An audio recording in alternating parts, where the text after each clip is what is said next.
Salut à tous et bienvenue dans cette nouvelle vidéo de test sur le clavier Tesoro Excalibur Spectrum. Donc c'est un clavier RGB à switch Red. Et ben écoutez, c'est parti, on y va.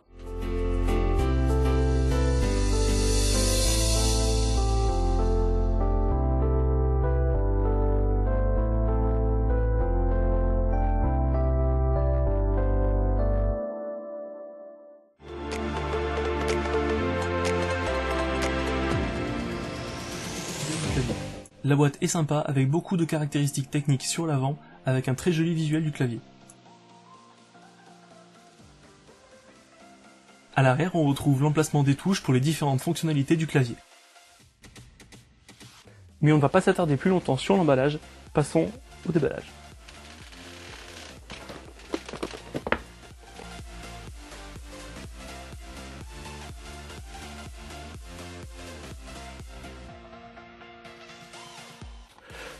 Les petits manuels qui vont bien.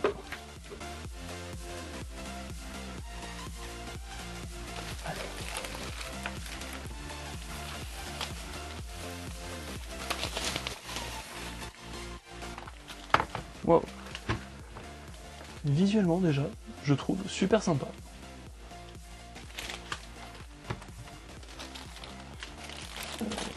Hop, on va défaire ça.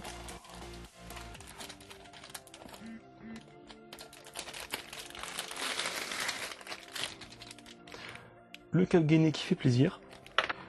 Et donc voici ce magnifique clavier Tesoro Excalibur Spectrum. Le clavier est fait entièrement en plastique noir qui est plutôt d'assez bonne qualité.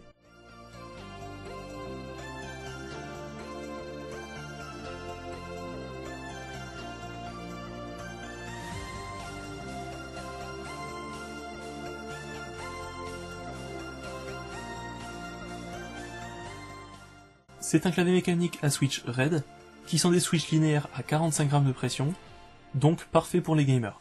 Mais je vous en reparlerai dans une prochaine vidéo tuto.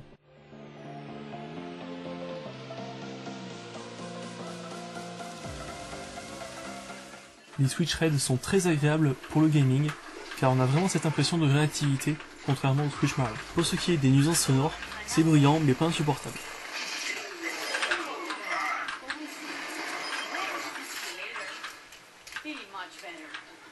Je vous laisse juger par vous-même des différents effets d'éclairage proposés par ce clavier.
Donc maintenant on se retrouve quelques jours plus tard pour faire la conclusion de ce test du clavier Tesoro Excalibur Spectrum, et voici ce que j'en pense. Le premier point positif, c'est que c'est un clavier mécanique qui est très agréable, avec de bons matériaux, et les switch Red sont très agréables pour jouer.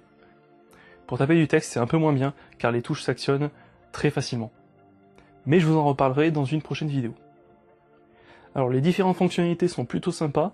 Le RGB est super bien géré, on ne peut malheureusement pas personnaliser les éclairages, par contre on peut enregistrer des macros, et ça c'est plutôt un très bon point. Et donc voilà, c'est tout pour les points positifs. Concernant les points négatifs, c'en est un qui peut être aussi assimilé à un point positif, c'est un clavier qui est très lourd, et qui dérape très peu. C'est-à-dire que les patins en caoutchouc sont très accrochants. Et du coup, moi personnellement, ça m'a un peu fait chier. Quand par exemple je voulais pousser un peu, quand je voulais changer de position sur mon bureau, je n'arrivais pas à pousser, j'étais obligé de le lever complètement et de le pousser ensuite. Voilà, donc ça moi personnellement ça m'a dérangé, mais d'autres ça pourrait être un point positif. Donc voilà, donc mine de rien c'est quand même un très bon clavier mécanique avec RGB et macro pour un prix qui est quand même assez dérisoire comparé à la concurrence, mais la qualité est quand même bien en dessous de certains autres claviers, comme par exemple le Corsair K70 que je vous ai présenté au tout début de ma chaîne YouTube. Et donc le prix est de environ 85 €. Voilà, c'est la fin de cette vidéo, j'espère qu'elle vous aura plu. N'hésitez pas à la liker, à la partager. N'hésitez pas non plus à aller checker ma page Facebook, mon compte Twitter. Je vous mets tout ça un peu partout sur l'écran. Et sur ce, je vous dis à ciao tout le monde.